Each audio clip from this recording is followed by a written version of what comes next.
सुलभं सुखदं स्वनुजं च सुखाय ममोघशरम् अपहाय रघुद्वहमन्यमहं न कथञ्चन कञ्चन जातु भजे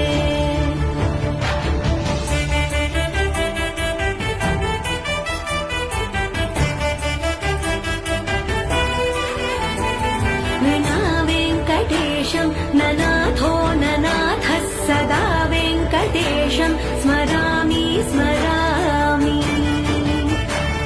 हरे वेङ्कटेश प्रसीद प्रसीद प्रियं वेङ्कटेश प्रयच्छ